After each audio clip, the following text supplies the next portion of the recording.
Good evening, Bermuda.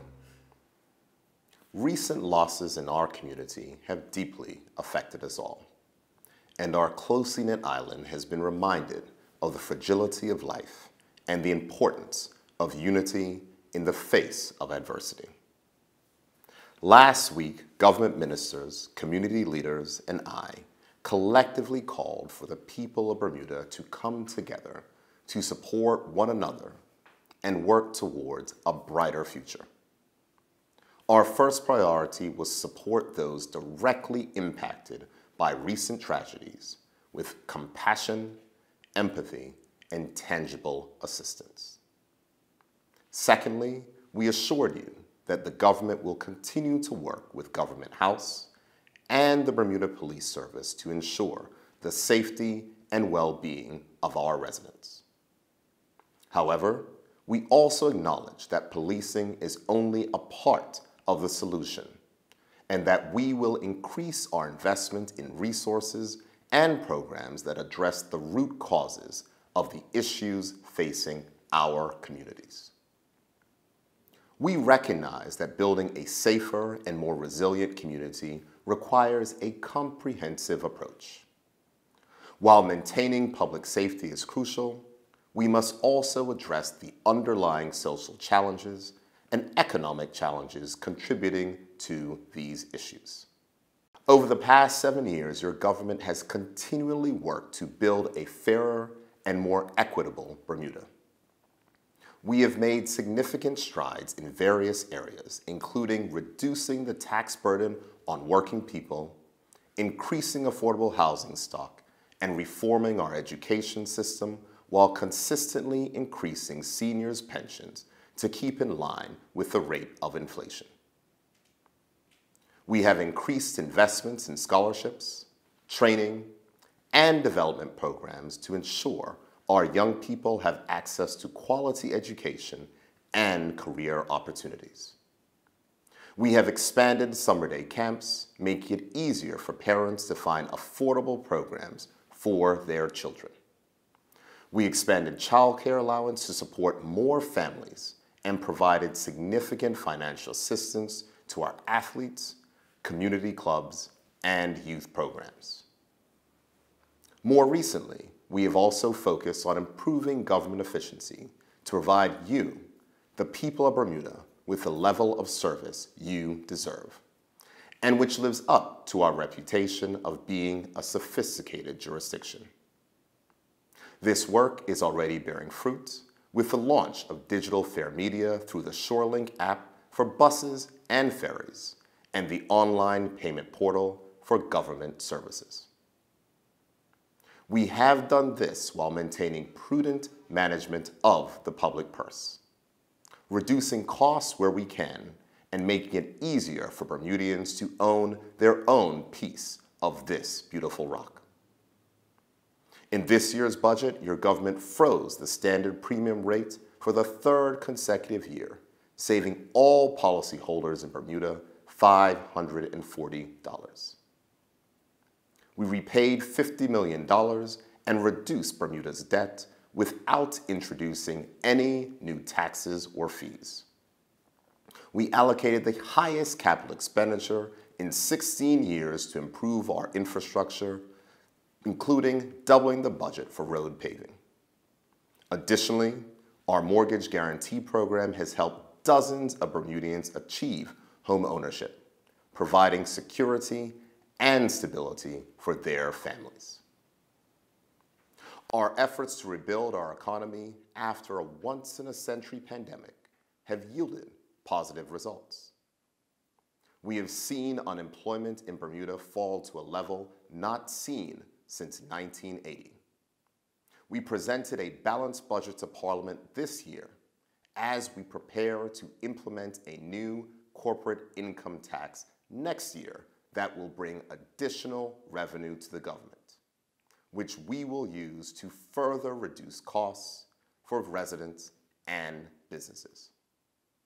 Though we are proud of the work done thus far, your government recognizes that our work is not done and that more is needed. There are people in our community who are hurting and who do not feel that enough has been done for them. They need to see and feel the benefits of our efforts now, not simply given a promise that they will feel it in the future. The recent tragedies further highlighted our community's need for additional resources to tackle antisocial behavior and confront a mental health crisis. A balanced budget means little if the people we serve struggle to pay their bills and put food on the table. Great credit ratings do not help Bermudians as they are confronted with high prices at our grocery stores. And a surplus on financial reports is nowhere near as important as Bermudians knowing that their government hears them and will do whatever it can to foster harmony on our island and support initiatives that lead to collective community healing.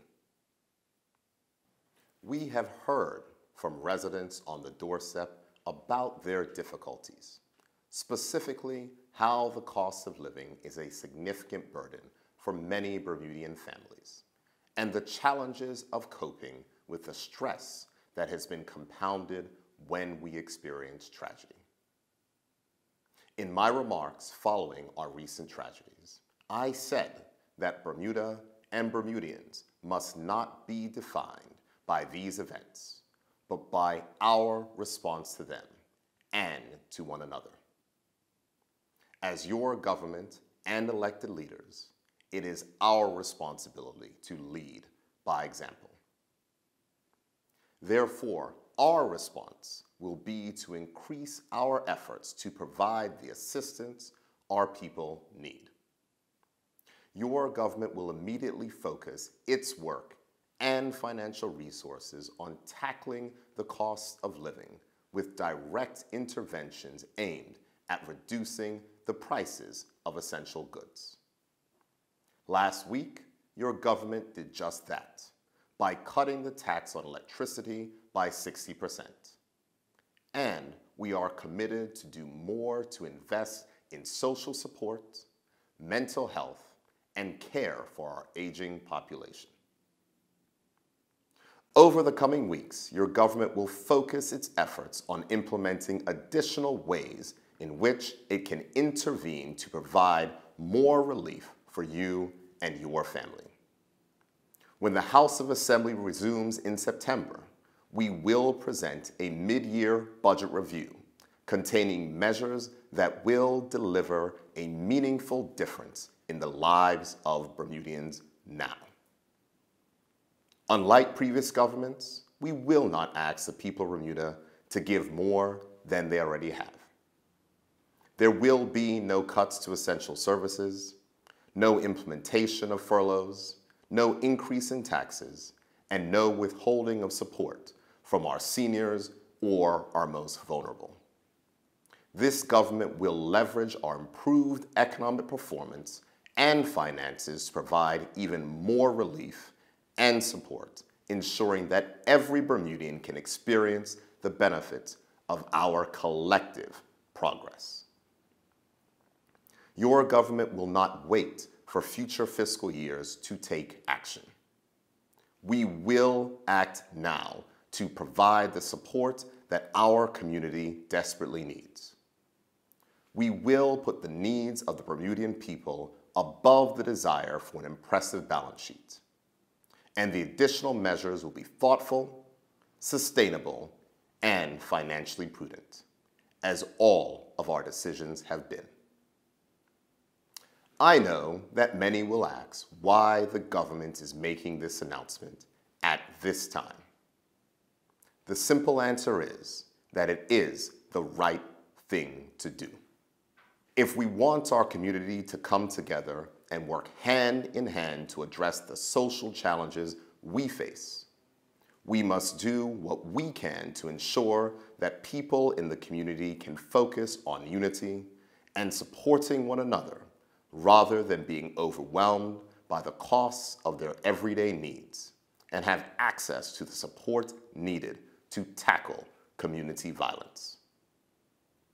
This is about doing what is necessary to ensure that all Bermudians can live with dignity. This is about ensuring that the hard-working people who are the heartbeat of our economy feel supported and heard.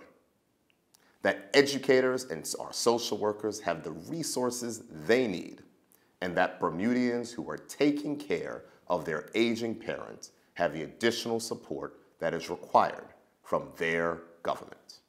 In closing, as we prepare to celebrate emancipation with Cutmatch, rest assured that your government will be working hard over the summer to deliver an impactful package in September.